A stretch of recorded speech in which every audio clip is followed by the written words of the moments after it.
Nakabase na ako. Kasi pupunta ako sa kabila at mag-meet kami ni Marie. Kilulong ko si Hopper kasi ninangat-ngat niya yung pansapin sa sa higaan niya. Tapos kinukuha ko. Kinagat ako pero hindi naman masyadong malakas. Ganun kasi siya. Pagka may ninangat-ngat siya or something kinakain, huwag mo siyang kukunin. Nakalimutan ko na ganun pala siya. Kaya ayun. Nakalimutan ko.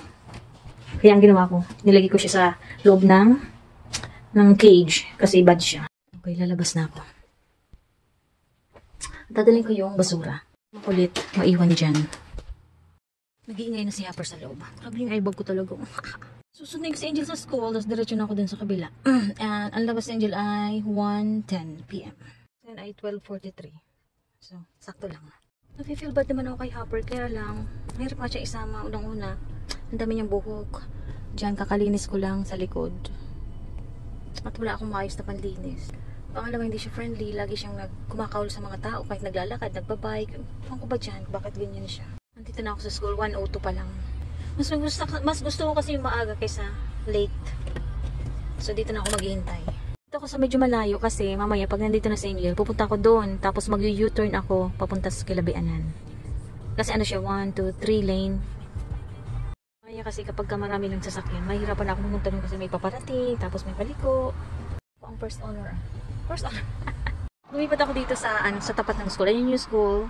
Tapos kanina doon ako. Dito hindi na siya liliban doon. Dito na lang siya. Pagkalabas niya, dito na lang siya. May naghihintay na rin sa unahan ko yan. Doon sana mas malapit. Kaya lang marami nang naghihintay na sa akin. So wala nang space para sa akin. Kaya dito na lang. Punta kasi doon ng Kilabianan. Tapos pauwi sa bahay, papunta ganun. Kaya doon sana ako maghihintay. Kaya lang pupunta kami sa kabila. Kaya dito ako maghihintay. Mga estudyante, nagda-drive na. Yung mga nasa senior na, yung mga nasa grade 12 na kasi ano na sila, meron silang lisensya.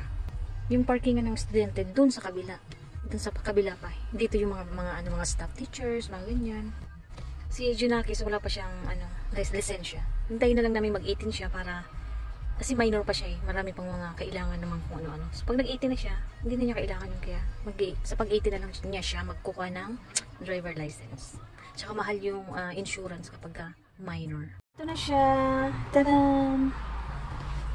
1:20, andito na kami Kilabianan. Kasama ko na si Junakis. Ayan ang kanyang outfitan. Ang kuko, patingin ang kuko. Oh, diba? Para siyang 4 na. Dito kami sa labas nakatambay. Sa likod bahay nila Ben. Doon yung dalawa. Kasi dalawa lang yung upuan doon, kaya dito ako naupo. Dahil matagal nang, hindi naman ginagamit ito. Yung pinunas-punasan muna namin kasi maalikabok. Ready? Ay! Ayan, ang kasama ko. May mga bisita kaming galing ng LA. LA! 6 PM, kakarating lang namin. Ayan na sila. Nag-shopping sila. Kami sa Mel. Bibili na sila ng kakainin nila.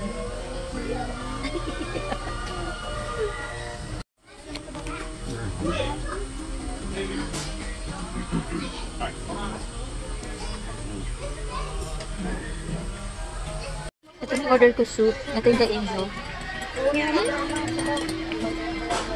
9:33. Sa bahay na kami. Nakarating na kami. Nakaantok na. Masarap na matulog. Kaya good night.